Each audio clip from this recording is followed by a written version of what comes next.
Gibbo presents. It's Gibbo, and right now I'm joined by Winston from the greatest sounds the Queen's Pound ever buy, Luv Injection. Winston, thanks for taking time to chat. No problem, my brother. Blessed. We'll look ahead to Global Clash in a few minutes. But first, I want to look back and reflect on the first half of 2014 for Luv Injection.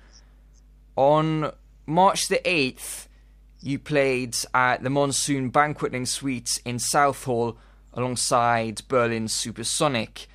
Now, this was not a clash, it was described as a night of hardcore juggling. But you know what it's like when two big sounds appear at the same event. People always talk afterwards about who they feel, quote-unquote, won.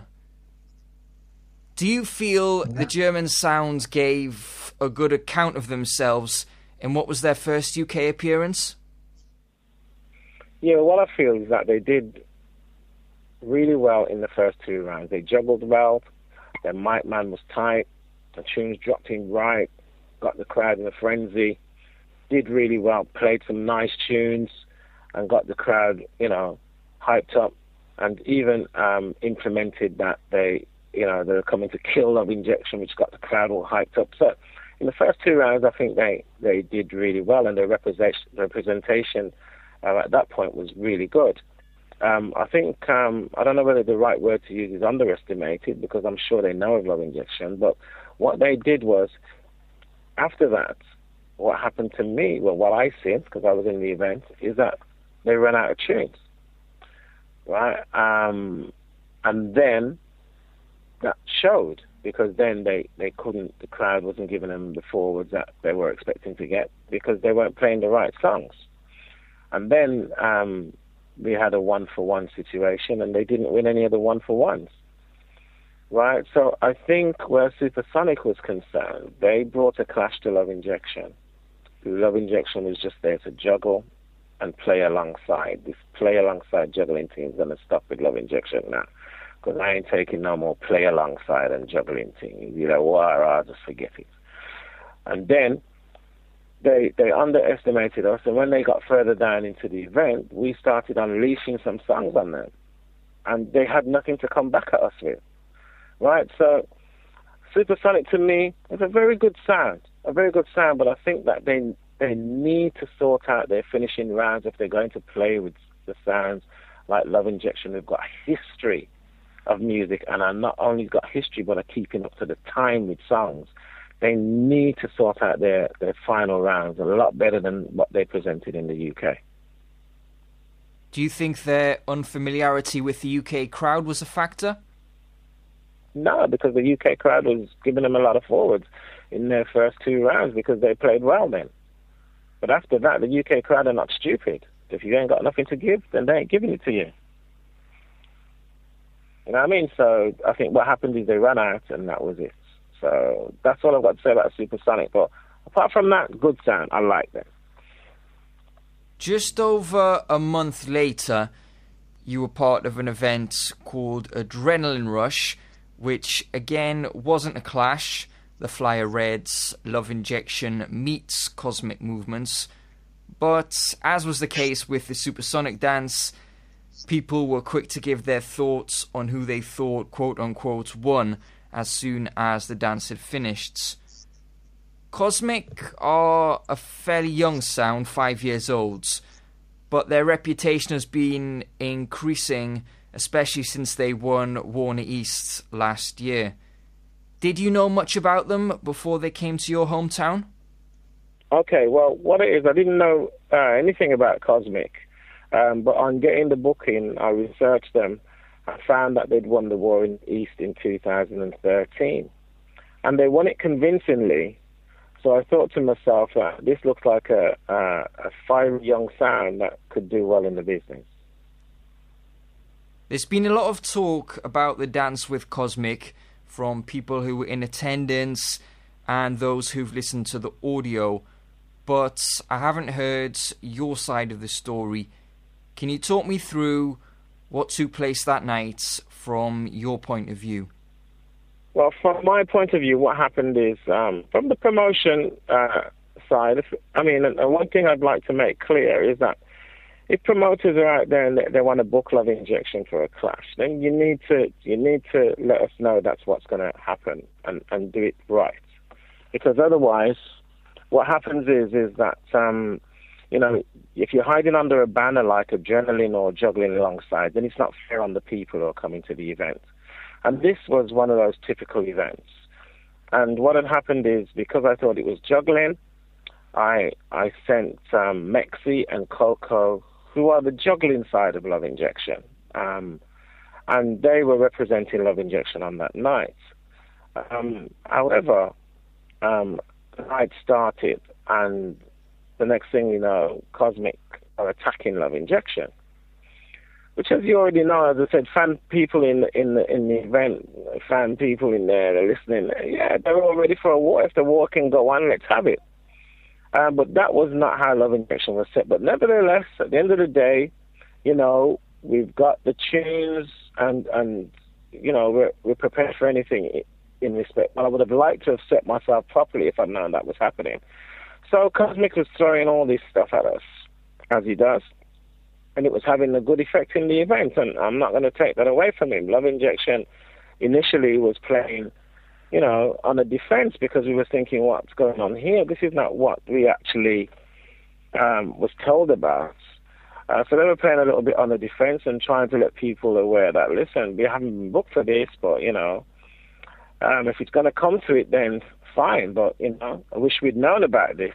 Kosmik took that as Luv Injection run-in and started to progress further towards us, right, in the war attitude, which then left no choice but for Coco and Mexi to defend themselves and defend Luv Injection, which is what they did. So in the very last round, Luv Injection decided, okay, Coco and Mexi, right, you know what, we're here, let's do it. So they put the heat back on Kosmik in the final rounds, which I believe put Kosmik in a position where they thought, whoa, this is not going good now. So then they decided, look, let's do this 1-for-1 thing. So we started doing the 1-for-1 thing on each Riddim. And if anybody listens to it and they want to be honest to themselves, they could see that Luv Injection's 1-for-1 on the Riddims was far superior to what Kosmik was playing, right? So then Kosmik then decided to take a cheap shot, and he's got a special that he's got for him by Tarantula that mentions Luv Injection, but not as in mentioning Luv Injection as it was done to clash with Luv Injection. He was just mentioning the name Luv Injection in the song because it was part of the song, not as Luv Injection sound, but part of the song. So what he did a clever trick and played that part and made it look as if he'd done this specially to attack Luv Injection. At that point, the crowd got excited, as they do. He ran off. So Coco and Alexi started to play more tunes and started to call him back, and he wouldn't come, which in case they turned around and said he's running. So how I've seen that event was this. Yeah, Kosmik played really well. He played good. And I'm not going to take it away from him because I'm not here to say he didn't. He did. Right? But at the end of the day, he tried to do something behind, as far as I'm concerned, behind the name Adrenaline. Right? And to me, that's not right. And then when the excuse the French, when the shit hit the fan, he decided to run. And that's how I've seen it. But, the turnout was a bit poor. The critics that was in the dance went up on the internet and started this, was Immortal and Ecstasy, who are rivals now to Luv Injection. And they went on there and started to say a lot of things that wasn't right and it wasn't true. And I think that when people listen to the audio, I think that you'll find, I haven't checked because I haven't been on the internet to see what people's comments are, but I would have thought it would have been, Kosmik played the Barrington Levy They played the shabbers. They did all of that. The white man was aggressive and strong. But at the end of the day, after that, what did Kosmik do? And that was the true story of the event. After that, what did Kosmik really do? And they didn't do much more than that. And so that's how I seen the event, to be fair. Is there unfinished business with Kosmik? Do you think a real clash between you two is needed? Well, I think that Kosmik knows. Them say, Ducky knows to frighten. And Kosmik knows that this is not a corner that he wants to mess with. He knows that. I could see that in the event, in their faces. They know that this is not something they want to mess with. But let's take a cheap shot while we can. And they tried the cheap shot, and when the shit hit the fan, they ran. And that's how I've seen it. So I don't believe Kosmik is ready to clash Luv Injection full on yet. They've got a few more years well to go. But yeah, they're a good sound. I like the excitement in the business because it's good for the business. Kosmik were in Europe at that time because they were taking part in the 2014 version of Warner East's the following night in Berlin. And the same night, which was April the 19th, the UK Cup Clash also took place here in the UK. How did it feel to you as a sound man that night with two big-time clashes taking place? Would you like to have been part of one of those? Well, the thing about it is the UK Cup Clash, to me, you know, you always have to give other people a try in it. You see, the thing about it is people need to understand how hard this game is. It's not easy. So I'm all for new sounds coming in and having a go. I'm all for that. And I'm quite happy to sit back and let them have a go. Right? Which in events, you have Jaman, you have Little Sample, and you have the sound that defended the UK in Europe. Natural Affair, sorry, yeah. Right, so apart from Jaman, Natural Affair and Little Sample are quite young. And you need young blood in the business. So I have no problem with that at all. Jaman is of age. And you won the UK, the winner takes all. So, you know, he had a reason to be in there. And you have to let this happen. I felt no way about it, to be fair. I thought, well, it's good because there's new blood coming in and it'll keep the business thriving. And, you know, you need to keep it thriving. You can't always just have the big, heavy sounds all the time. You know, you need to have some of the young blood doing their stuff. So, no, I didn't feel a way about it. I was quite impressed and thought to myself, I hope one of them wins, because if one of them wins, what it does is it puts more business in the business. How do you feel the UK Sounds did that night? Did they do the country proud? I think what happened with them, I think that they did as good as they could at the time. And they probably realized that platform is a very heavy platform, and I think some more preparation probably would have been good for them. But you know, they've experienced that now, so hopefully if they go back there again, they will be more prepared. But I think there probably could have been a little bit more preparation on the three sound systems that represented the UK. I think a little bit more preparation wouldn't have gone amiss. Luv Injection has been involved in one clash this year, Britain's Cup Clash, the Tag Team Edition, which saw you and Jaman defeat Little Sample and Classique in Bradford's. A couple of weeks before the clash, Selector Hype, who had been the public face of Jaman in recent times, announced he was leaving the Sounds. Did this announcement come as a surprise to you? Yeah, it was a surprise to me, because Hype is somebody that I get on with. We talk a lot. And I was a bit surprised. I don't know if it was the pressure of the UK Cup Clash. I don't know what it was, to be fair, because I haven't gone into the mechanics of it. But what I do know is that Hype was somebody that his heart and soul was with Jaman. So I was very surprised to hear that. What are your thoughts on tag team clashes? Are they a good idea? Do they give the fans something fresh and different? Or are they a bit gimmicky? Well, as to how I see it, we've performed in 2 tag team clashes now. We performed with one where there was Luv Injection and David Radigan versus Mighty Crown and Tony Matterhorn. Right? And, the tag team clashes, you rely on your tag to work with you. Right? That has to happen, because you may have tunes that you rely on and your tag wipes them out in the first round. So you have to have an understanding. But I think there's room for the tag team one with us and Jaman and Little Sample and Classique. I think that tag team clash, it's good, and I see room for it, right? But I think that the competition, you have to weigh the competition up a bit better so there's more competition. Because in that event, we won every round to the point where there was no need for the 1-for-1. And that was because the competition that they were up against was far too strong for them. So that's what I think. For people to get value for money, I think the competition needs to be fair.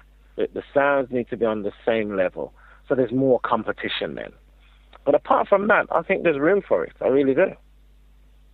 You say you feel you were a step ahead of the rest of the competition, and many people did comment after the clash saying that they felt you were a level above the other sounds involved.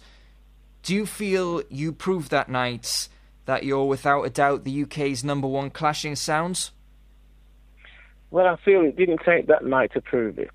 I think we've been proving that for some time now. But if there was any doubt in it, there's no doubt in anybody's mind, and if they were in attendance to that event, they would have seen a different level of sound that was playing in comparison to the competition. And as long as they've seen that, then that's fine, because that's what happened. And inevitably, that's why the other side didn't win any rounds.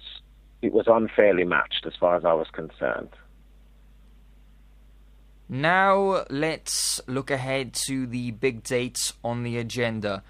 Global Clash 2014 King of the World, which takes place at Pulse 48 in Brooklyn, New York on July the 12th. It features yourselves, Bodyguards, King Addies, Super Fresh, Riddim Force and Barrier Free. Do you think this is a well put together lineup? Are the sounds evenly matched here? Well, the event is, as I said, for us, we're taking it quite serious. And it'll be a good event for us to win. And there's quite a few sounds in there that obviously would like to win also. Right? To be fair, I'm not familiar with most of the sounds in there. The ones that I'm more familiar with would be Bodyguard and Addies. Those are the ones I'm more familiar with. Barrier Free, I know of them. We played them before. But the other sounds I'm not so familiar with. I'm not saying that they're not good sounds, and I'm not saying that they're not doing well. I think one of them, I'm sure if one of them comes from Canada, I'm not sure. But, nevertheless, they're in this competition because they are supposed to be really good. So I can't take any of them lightly. I think that we have to go there impressively, because at the end of the day, as far as the UK is concerned, I think they would like to see somebody come back triumphant from America, if possible. And we're going to try our best to do that, God willing. So, at the end of the day, how I see that competition, there's a few people in there that's likely to win it. And I'd like to think that Luv Injection is definitely one of them. So who do you see as those few people? Who are the favourites in your minds? Well, at the end of the day, it's home ground for Addies. It's home ground for Addies. And Addies is a good sound. Addies has got history pretty much similar history to Luv Injection. We've been clashing for years. I know what Addies is about. They've got some new selectors. And I think if they put their thing together right, they will be a very, very good contender. Bodyguard, well, I don't know. Bodyguard hasn't been on the scene as much as probably some of the other sounds there. But yeah, they've got some good vintage and stuff. So if they're down there later on in the dance, if they're still there, then they're a good contender too. Barrier Free may have a language barrier, which I think they're trying to deal with at the moment. But they've got some good tunes and good attitude and stuff. So, you know, I'm not saying that they're the greatest contender, but they can be. Because, you know, at the end of the day, they've got nothing to lose and all to gain. As far as the other sounds are concerned, no disrespect to them, but I don't really know them that much. Don't really know their history or anything, but I'd expect them to be reasonable contenders too, or else they wouldn't be in the clash. So, you know, at the end of the day, I presume anybody's a serious contender. But in mind to what I know, I have to say Bodyguard and Addies.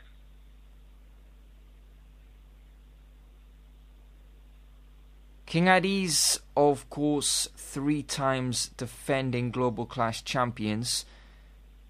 Do you think the fact the clash takes place in their home borough of Brooklyn, and they're likely to have a large number of supporters in attendance, will give them an advantage? Well, I'd say yes. You know, I'd say yes, but at the same time, you know, it can be also hard for them too, because, you know, your contenders, you have to impress them. They're not going to just shout for you if you're playing rubbish.